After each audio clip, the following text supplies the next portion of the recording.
everybody. Welcome back to Going the Distance MMA. Today we've got betting and predictions for PFL Africa 4, the 2025 finals. This looks to be a pretty good African card. I always enjoy these. There's a lot of athletic specimens, a lot of violence. So I'm really looking forward to this one. Unfortunately, CJ's out for this one. He's ill. So I'm going to take the helm and do this one solo. We'll be breaking this down bottom to top. And there are some interesting matchups. Starting off the bat, first matchup, women's strawweight, we have Shelda Chapito against Miracle Andrew. Miracle Andrew on the first side, she is 1-1. She had no publicized amateur record. Her win is by decision. Her loss is by finish. She got TKO'd. There is not much tape on Miracle, being that this is the very bottom of an African card. I will say she was beat by a 2-1 opponent. And the opponent she beat was 0-0, so not a great look in terms of resume and how trustworthy that win is. On the other side, Shelda Chapito, there's a lot to like here. It is her professional debut at 0-0, as you can see, but she had a pretty good amateur run, going 9-4.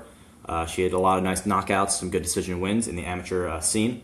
Her losses in the amateur scene are all by decision, so she has never been finished on the amateur scene.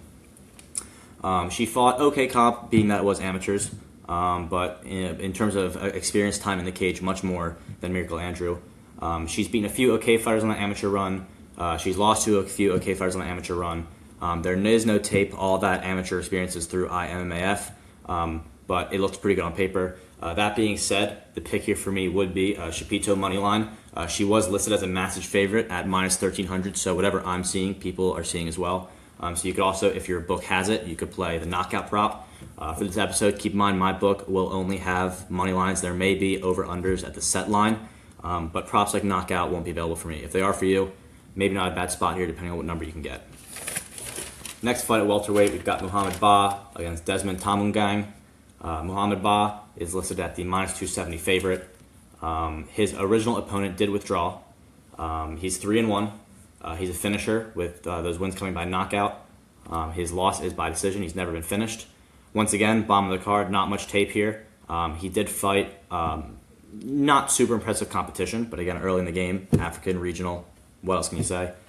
Tamungang on the other side, 5-1, so a bit more experience.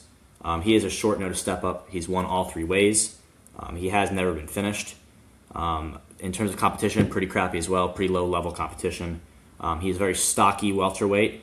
He kind of rushes in when he goes to strike. He seems a bit controllable.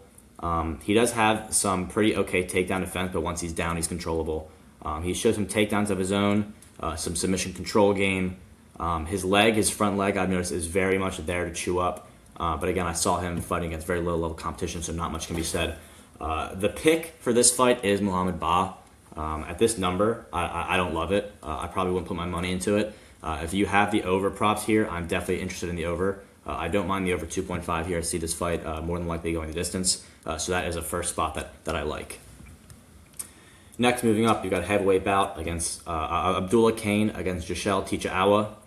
Abdullah Kane is definitely where most eyes are in this fight. I did not have publicized odds here. I did see that this fight was still on. You can expect Kane, I imagine, to be a pretty large favorite here, and rightfully so. He's 4-1, finisher. Most of his wins coming by knockout. His one loss is by DQ. So I can't count that too hard against him in terms of knocks on his game. He's that round one guy. He's got big power, and so surprisingly spry given his size. I see him throw some legs up pretty high, fairly fast. Also, I think he has a more athletic build here. On the other side, Joshelle Tichaawa. Again, no odds for this one, coming in at 3-2 at the moment. Wins by knockout and decision, losses by knockout and decision. This guy has done some fighting outside MMA. He just got knocked out in power slap, which is not a great look. He had a fight with Justin Clark, which we'll go over later in this card, where he just retired. He just gassed out to the point where he wasn't willing to fight anymore. Not a great look. Really stocky guy, carries a lot of weight. He hits hard, I will say. He hits hard. He clocked Justin Clark a few times, clocked in previous competition pretty hard a few times. He's never truly been KO'd in MMA. Like that KO loss on his record is a retirement, so I've never seen him get starched. So it's kind of interesting because you'd imagine that's what Kane would do here. But the pick is most certainly Kane. If you have a prop, Kane by knockout. I can't confirm those odds. I would assume the odds on the money line aren't too attractive, so you could take that KO if you want a little more on there. Moving on to the next fight. This one is at light heavyweight. You have Steve Ngannou versus Meleje Yedo. Steven Gano coming in at minus 175. Yato at the short underdog of plus 135. For Yato, he's only come up as 1-0. His win is by decision. Relatively untested. I did see some tape online that didn't seem to match the record, so I can't confirm whether that is him or not. But like I said, untested, no tape, and if Tapology says the truth, he seems to be put in this fight against someone with a much more credible resume. The odds would suggest that this shouldn't be a blowout, but I was a bit surprised to see this number here. On the other side, you have Steven Gano. He's 6-1. I will say the competition level for Steve here is terrible, absolutely terrible.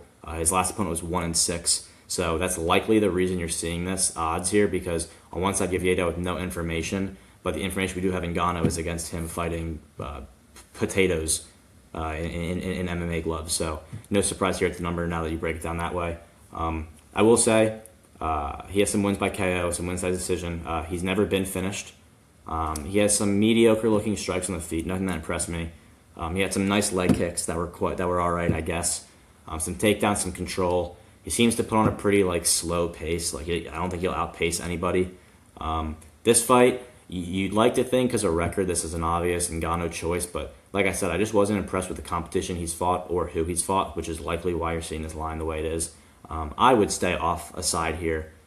If who's the pick, it would be Ngannou, but I would stay off a side here. I also like the overs here. If you have the overs available, you could parlay the overs in the Ba fight with the overs here. I think that's a pretty attractive parlay. So Ngannou's the pick, but don't love it. Another women's strawweight fight. You have Juliet Uka, a bit of a prospect here, fighting Mariam Gaber, who is newer to the scene. Juliet Uka, 7-0. Most of those wins by decision. She has a knockout or two sprinkled in there. She's long for the division. She has really nice straight strikes. She's precise.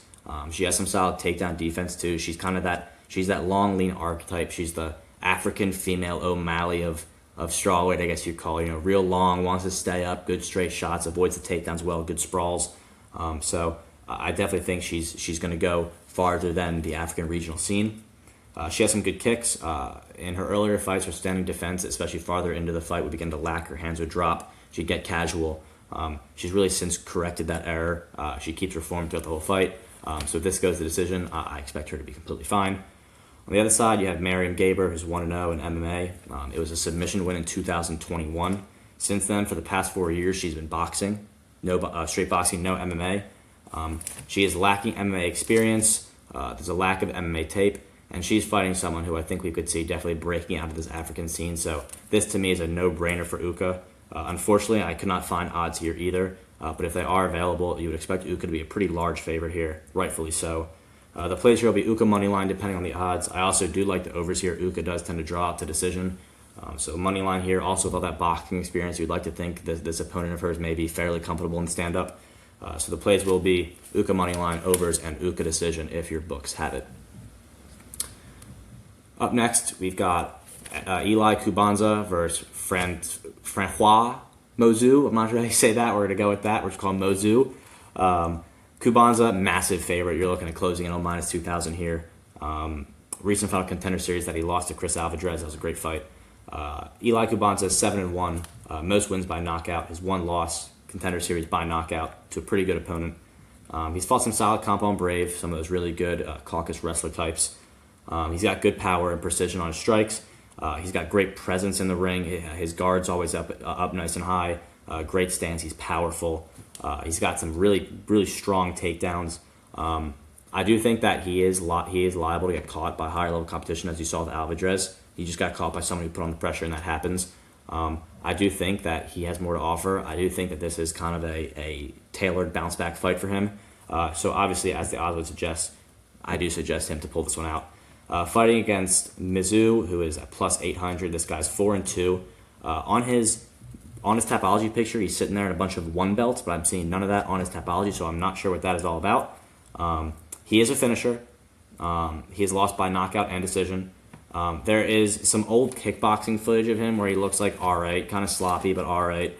Not much tape aside from that. Like I said, this is, to me, a sort of clear bounce-back fight for Kubanza, so I would expect the Kubanza knockout, if that prop's available, and the under 2.5 if that is as well. You can't really get much on the money line at minus 2,000, so even though I'm very confident in him, I would just avoid it. I would play the KO or the under here. Next fight, this is beginning the championships fights. All of these will be 5 rounds besides this fight here, Gene Dos Santos versus Cornell Thompson. For the 145-pound featherweight PFL Africa Championship, we have Wasi Adesina versus Elaine Mojaric. Wasi Adesina coming in at -315. Elaine Mojaric at +230. I will say, while I am on Wasi for this fight, I do think in terms of like one of the most valid underdogs of the card, Elaine is. I personally won't be getting to it, but definitely a valid underdog. Wasi Adesina, he's 9-3. He's won all 3 ways. He's lost by submission and decision. He's fought and beat some solid comp recently. You really can't hate on the resume. He's been fairly tested up to this point. He has some good trips. He has some great takedowns himself. He has some good takedown defense. He's a nifty striker. He has some sub game too. I do think that he could be outworked potentially on the feet. But I think that Wasi is your definition of a really well-rounded African fighter who is bound to make some waves. I see him winning this tournament, potentially moving on to a bigger scene. So I feel pretty good about him here in this spot. He is fighting Elaine Mojaric, who is undefeated, 6-0. He wins mostly by decision. He has a sub or 2 in there as well. Far less impressive comp. Pretty bad case of gyno, I might add. So who knows what that's suggesting. He hits hard, really hard. He has some good takedowns, some really good takedowns. He has some clinching and ground control. He's hittable. He's fought 5 rounds, which is a good look here. But like I said, I just think he has a lot less to offer overall. His undefeated record clearly shows something. He may be able to hold his own on the ground, but I do see him getting pieced up on the feet over 5 rounds by Wasi. And I do think that Wasi probably has a slight advantage on the ground as well if he needs to take it there. But I think there will be a much larger visible difference on the feet. So while Elaine Mojaric is a good underdog at +230, I'll be going for Wasi Adesina again. I likely see this one going later into the fight, so I do like your over 2.5s, your over 3.5s. You can go for Wasi decision if you want to get wild if your book has it, but Wasi moneyline is the pick here. I feel pretty good about it as well. Heading to the heavyweight championship fight, we've got Justin Clark, who is the +470 favorite against Abraham Babley at -750. To start with Babley here, I think he's definitely one of the better guys on this scene right now. 7-2. He had a 4-0 amateur run, all knockouts. His 2 losses are to very high level comp and 2 very close margins, 2 split decisions, 1 to Slim Trabelsi, great on the ground, 1 to Rodrigo Nascimento, UFC veteran, both by splits, as I said. He's fought much better comp than his opponent. He has more experience than his opponent. He's got good hands. He's got good power. He's stocky. He has great takedowns. He has good control and ground and pound when he's there.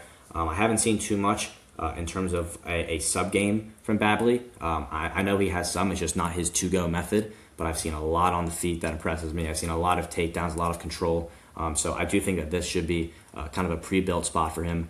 On the other side, you have Justin Clark, 4-0. All those wins by knockout, but knockout's a weird word for it because they're just his last 2 fights have both. He's won by retirement, which is kind of crazy. Their opponent is just gassed out and couldn't continue. So clearly, this guy has something in the field of cardio. I will say he's sloppy on the feet. He's hittable on the feet. He just gets clocked in the head each fight, and he manages to stumble around and somehow stay up. So he is durable to a degree. He did show some okay takedown. No, I'm sorry, that's not my notes. He showed some shockingly poor takedown defense in his last fight against Awa. So that does seem like a clear path to victory here. I think if Babley takes him down once, who knows if Justin Clark will be able to even get back up. Like I said, his last 2 wins, he just simply out-cardioed. I think he could have even been losing that first round against Awa. I think he lost it. He got taken down multiple times. He got rocked a few times. And he's been lucky enough that his opponents have gassed out and couldn't continue. I don't think that happens here with Babley. Babley's seasoned enough, experienced enough, athletic enough. He's trained well enough where he can make it 5 rounds should this go that far, which it won't. So I think Babley's clear pick here, -750. I like the under 2.5. I think Babley could get it done in the first. If you want to take Babley first round finish, if your book has it, that'd be a great bet as well. For me and what my book offers, I'll probably just try to take some under if it's available. But I like Babley money line. I like Babley knockout, Babley ITD, Babley first round. Babley's the play here. Moving up to the third to final fight of the night. This is the one fight that is not a championship fight on this main card. This fight does seem to be to some degree, like some short notice throw together. We have Gene Dos Santos against Cornell Thompson. This is a pick'em, the only one of the night, which is kind of exciting. Gene Dos Santos, he's 9-1. He's won all 3 ways, never been finished. He's fought okay comp. His last fight, he did have an 8-second flying knee knockout, which definitely brought some eyes to him. Minimal tape available. By his record, he does appear well-rounded. He's never been finished, so that's 2 good points to have on him. Not too much tape for either of these guys here, as you're about to see. Cornell Thompson on the other side, 10-3. Fought even worse competition than JDS here. He wins mostly by decision. His losses are by finish. Minimal tape. In the one moment of tape I did see on him, I saw a nice takedown, so that's something. There's not much tape here on this fight, so we'll have to go based off of assumptions.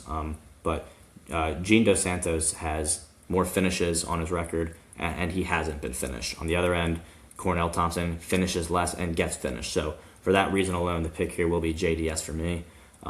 I may take the money line with this minimal tape purely because it's the only pick'em on the card.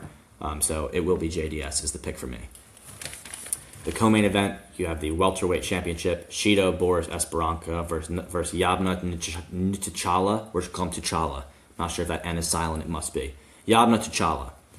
So Chito Boris Esperanca, he's 11-1. He's won all 3 ways, mostly by knockout. He has lost by knockout to Badruddin Diani, who is on the main scene right now, just lost in the finals. He's fought solid comp, really solid comp. He has fast and strong hands. He has good pressure striking. He has great slam takedowns. Good sub attempts when he's down there. He uses the sub attempts kind of as control. He doesn't get that many of them, but great sub control. In scrambles, he just has this tendency to land in really great position. He has an affinity for taking mount very quickly, and once he's there, he's hard to get off. He's really good with ground and pound when he's there. I think Chito Boris Esperanca has a lot to offer. The books agree. He's at -350 here. On the other side, Tuchala is 13-2. Won all 3 ways as well. Lost by decision. He's never been finished. He does have a split decision loss to Vinicius Sensi, who I think fairly high of. Less impressive comp than Chito. He does have some good takedowns. He does seem to be sort of a jack of all trades. He seems to be sort of good everywhere. I don't see any like real specialty out of him, but he seems to be good everywhere. I will say in his fight against Dasi, he got head kicked hard, wobbled. I think if you're going to beat Esperanca, you have to have sort of an edge on the feet because I think Esperanca is just too fluent with the takedown game and the control game. So being that stand-up is your best path to victory if you're fighting him, and I just watch you get head kicked to the next realm, it's just not a great look. He looks labored on the feet. He kind of has tendency to like walk after the second turn, just walk around on the feet when he's in there, hands low. And I guess Esperanca, who has pressure striking, and you need to outstrike him if you're going to beat him. I think, and that's just not going to be the case here. So Esperanca money line is another one of my favorite plays here. May throw it together with Wasi as a big parlay. May get you in the -150 realm. But Esperanca will certainly be the play here.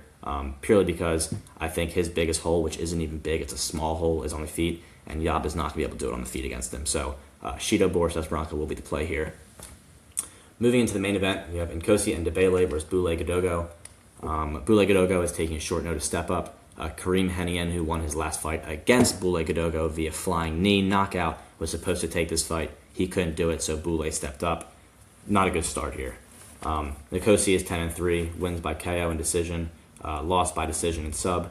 He's fought some solid comp. He has good scrambles. He has good throws. He has good ground control. He has good sub control. He's got solid cardio. He's a big bantamweight. He's got good ground and pound. He's solid enough on the feet. He has good understanding of distance. On the other side, Gadogo, short notice step up like I mentioned. He's 4-1. He's won by decision and knockout. He lost by knockout via that flying knee. He does have some takedowns. He does have some sub-defense in that fight against Shannon Van Tonder for the first round of this tournament. Spent 15 minutes avoiding vicious sub-attempts, so impressive there. What I will say is that he just doesn't have great volume standing. It seems like Gadogo is one of those guys who needs the takedown to the point where when he's on the feet, he'll rush into strikes, like just a wild, just rush into strikes. And when he goes for takedowns, he just rush in, chin out into takedowns, and that's how he got caught against Henny. And he ran in with the chin out in the end of the fight, and he got kneed right there. So I don't think that this is going to go well for him. I think if he starts reaching on the feet that same way, I think Nicosti's probably going to put him out. If he reaches for takedowns, he's going to catch a knee. So I am quite confident in Ndebele here. He is posting a minus 850 favorite, so most of the books agree with me. But Ndebele will be the pick here. So that's most of the reviews for this card. My favorite spots overall, I would say, given the price, Esperanza money line somewhere in a parlay, JDS somewhere straight, Wasi somewhere in a parlay. Love Juliet Uka if the price is okay. Maybe on an over there as well.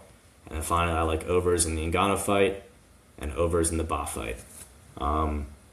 Besides that, I think that this card should be pretty exciting. Like I said, it's fairly untested fighters who are physical specimens who are going to go in there and beat the shit out of each other. There's always flash knockouts on these cards. They always make highlight pages online. It should be exciting. Hope you make use of those picks. And all I'll say now is goodbye and good luck.